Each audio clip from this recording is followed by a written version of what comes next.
लगातार हो रही चोरी की घटनाओं के बाद भी पुलिस मूर्ति चोर गिरोह का पर्दाफाश कर पाने में नाकाम है। पुलिस की सारी रणनीति फेल है। अब तक पुलिस के हाथ कोई सुराग नहीं लगा है। अब तक नहीं मिला मूर्तियों का सुराग। भगवान को ढूंढने में पुलिस नाकाम। छपरा में सुरक्षित नहीं भगवान।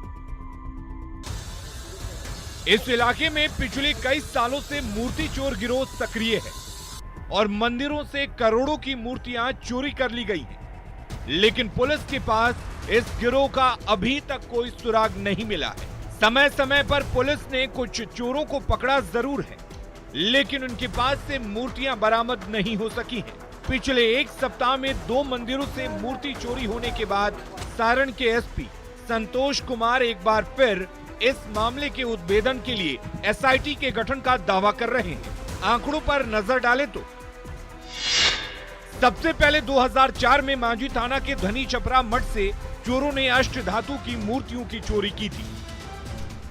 उसके बाद से जो मंदिरों से चोरी का सिलसिला शुरू हुआ वो थमने का नाम नहीं ले रहा है।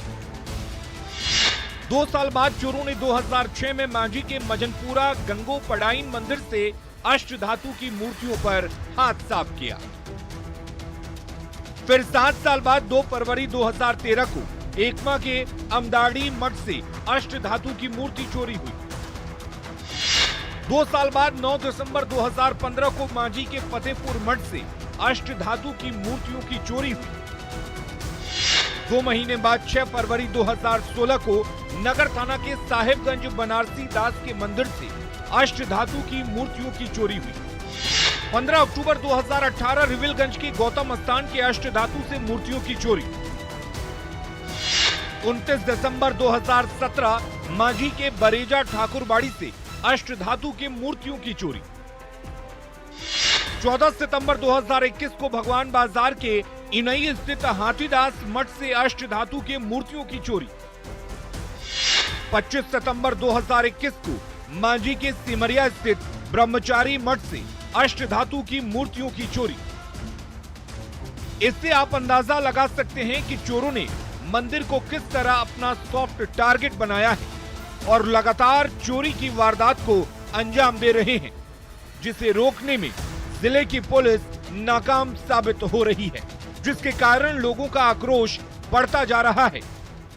पूर्व में जो आप मूर्ति चोरी की बात कर रहे हैं उसका भी हम लोग देख रहे हैं कि कौन सा केस था, कौन से ग्रुप काम कर रहे थे, और अभी जो हाल में हुआ है इस संबंध में भी जांच पड़ताल चल रही है और निश्चित तौर पर जो गिरोह है उसको आइडेंटिफाई करके हम लोग उस पर काम कर रहे हैं और ये हो जाएगा। जहाँ तक आपने जो क्वेश्चन पूछा उस संदर्भ में भी हम लोग ये देखेंगे कि मूर्तियों का किस तरह का कीमत था या किस तरह की चीज़ थी और क्या परिस्थिति है, और ये लोकल लोग हैं या इसमें बाहरी कनेक्शन है, इस बात पर भी हम लोग जाँच कर रहे हैं। आम लोगों को सुरक्षा देने में नाकाम पुलिस भगवान को सुरक्षा देने में भी नाकाम साबित हो रही है। मंदिरों में लगातार हो रही चोरी की वारदात से छपरा में लोगों में आक्रोश बढ़ता जा रहा है। लोग जल्द इस गिरोह का पर्दाफाश करने की मांग कर रहे हैं और पुलिस सिर्फ और सिर्फ झूठा आश्वासन दिलाकर अपना दामन बचाने में लगी है। ऐसे में देखना होगा कि पुलिस कब तक इस गुत्थी को सुलझाती है और मूर्ति चोर गिरोह का पर्दाफाश करती है, या भगवान ऐसे में चोरों के साथ विचरण करते रहेंगे। न्यूज़ 18 के लिए छपरा से संतोष गुप्ता की रिपोर्ट।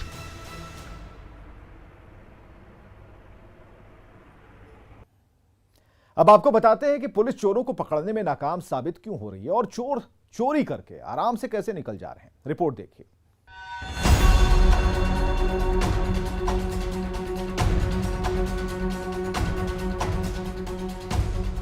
छपरा जिले का रिविलगंज का जो इलाका है वो गंगा, गंडक और घाघरा नदी से घिरा हुआ है। जिले के उत्तर में सीवान और गोपालगंज स्थित है। दक्षिण में गंगा और घाघरा नदी के पार पटना और भोजपुर जिला है।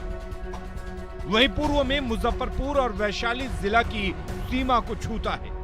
पश्चिम में यूपी का बलिया जिला स्थित है। यही वजह है कि पुलिस चोरों को पकड़ने में नाकाम साबित हो रही है। चोर आसानी से अष्ट धातु की दुर्लभ मूर्तियों की चोरी कर दूसरे जिलों में निकल जाते हैं और पुलिस हाथ पर हाथ रखे वापस लौटने का इंतजार करती रहती है। जिले के भौगोलिक स्थिति को देखते हुए पुलिस को नई रणनीति बनानी होगी ताकि चोर चोरी करने के बाद जिले से बाहर ना निकल पाए। अगर पुलिस इस दिशा में काम नहीं करेगी तो जिले के मंदिरों से ऐसे ही अष्टधातु की मूर्तियों की चोरी होती रहेगी और पुलिस खाना पूर्ति कर चुप्पी साधे बैठी रहेगी। अगर सच में पुलिस चोरों को पकड़ना चाहती है और चोरी की वारदात पर लगाम लगाना चाहती तो इस पर ध्यान देने की जरूरत है, साथ ही नई रणनीति बनाने की भी, ताकि चोरों को सलाखों के पीछे पहुंचाया जा सके और जिले में भगवान पर मंडरा रहे खतरे को रोक सके। न्यूज़ 18 के लिए ब्यूरो रिपोर्ट। तो अपराधी चाहे लाख शातिर हो, तफ्तीश